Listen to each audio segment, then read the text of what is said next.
তো বিয়ে করলে এই ধরনের মেয়েকে করবেন।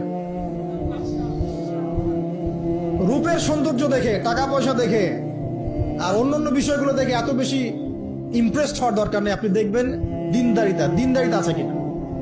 এবং দিনদারিতা কিন্তু শুধু বোরখার মধ্যেই থাকে না। আপনাকে কথা বলে প্রশ্ন উত্তরের মাধ্যমে পাত্রী দেখার সময় এগুলো যাচ করতে হবে।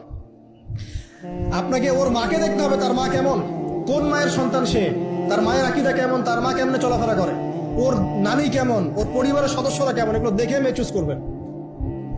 এই যে নসিহতগুলো করছি, যারা আনম্যারিড, তোমার জন্য এগুলো শোনার চেয়ে বেশি দামি। কারণ এই ডিসিশনটা এত গুরুত্বপূর্ণ যে জীবনে যদি এটাতে ভুল করে ফেলেন কখনো, সারাটা জীবন আপনাকে এই বোঝা টানতে হবে। এবং এমন কষ্ট আসবে যেটা আপনার ওই যে বিয়ের পর নতুনত্বর সাময়িক সুখ থাকে 1 বছর 2 বছর 2.5 বছর 3 বছর পরে দেখবেন সারা জীবনটা জাহান্নাম হয়ে গেছে। তো একটা নসিহত, বাড়ির স্ত্রীরা এবং বোনরা যদি হাজেরা আলাইহিস সালামের মতো হতে পারে, ইনশাআল্লাহ তাআলা আদর্শ পরিবার গড়ে উঠবে ইনশাআল্লাহ।